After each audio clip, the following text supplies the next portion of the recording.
Donc je suis une institutrice et donc j'écris depuis toujours. Alors j'ai commencé par écrire pour enfants, donc avec Le Secret de la grotte qui était mon premier roman enfant. Et donc puis après, de fil en aiguille, je me suis... Enfin, mon domaine de prédilection reste quand même les enfants, mais voilà, j'ai un panel assez large. Donc ici j'ai écrit Ange Gardien, qui est un livre pour adolescents, mais il y a énormément d'adultes qui me le lisent parce que ça se lit de deux façons. Je veux dire, on peut lire un peu comme Le Petit Prince, il y a deux façons de le voir suivant on est parent ou ado. Et puis ici un livre plus intimiste sur un thème, sur une personne qui fait une tentative de suicide. En fait, c'est sur l'absence de communication parfois dans une famille. On croit que tout va bien, tout le monde dit voilà, on s'aime mais on ne se le dit pas forcément. Et puis il y a plein de squelettes dans les placards. Et à un moment, il arrive un petit quelque chose qui fait que ça dérape. Et donc voilà, c'est ce qui se passe ici entre ces deux sœurs. Donc deux sœurs qui s'aiment profondément mais qui n'ont jamais su se le dire. Et ici mon petit dernier, donc c'est un roman noir. Donc ça c'est un roman à suspense.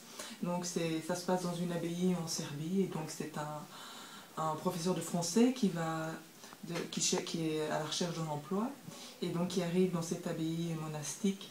Donc lui est un laïc, mais donc il arrive dans un système avec des prêtres qui ont un système d'éducation quelque peu différent des autres. C'est un mot un peu facile, mais quand on lit, on voit pourquoi je dis ça. Et donc il va aller à l'encontre, enfin il va découvrir des tas de choses qui le choquent, et il va aller à l'encontre de ça, et il va mettre sa vie en péril par rapport à toutes ces découvertes. D'accord. Est-ce que c'est un style fantastique, ce livre, ou est-ce que c'est plus un style réaliste ou autre? Ça aurait pu être, je pense qu'on aurait pu dire fantastique il y a quelques années, mais je pense que maintenant ça pourrait se passer vraiment dans la réalité, par rapport aux faits graves qui se passent à l'intérieur.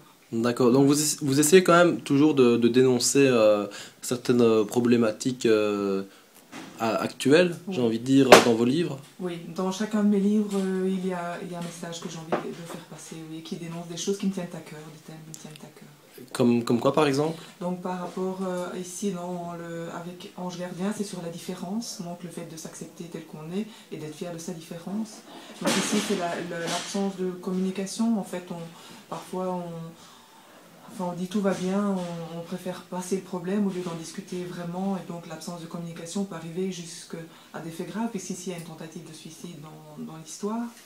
Et donc ici, là c'est pour enfants, donc c'est plutôt une aventure, mais enfin ça traite aussi si on veut, la désobéissance, puisque cet enfant-là désobéit, il se retrouve coincé dans une grotte, il va lui arriver plein de problèmes, mais il s'en sort bien. Et alors donc ici c'est sur les méthodes d'éducation, et puis c'est un thème assez grave. Bon, j'ai pas envie de le dire parce que je préfère laisser le suspense, mais en fait, jusqu'où on peut être capable d'aller par idéal. D'accord. Voilà. Et sinon, est-ce que vous pourriez nous parler un petit peu de votre ressenti par rapport à cette foire du livre féminin 2015? Mais moi, je suis vraiment très contente d'avoir participé à cette première édition. C'est un salon qui était très bien organisé, avec de belles rencontres. Et c'est vrai que même si la foule n'était pas présente, mais les personnes qui étaient là étaient des personnes de qualité. Et donc on a eu beaucoup de partage. Et donc moi, je suis vraiment très contente d'y avoir participé. Eh bien, Marie-Bé, un tout grand merci et une bonne continuation. Merci beaucoup.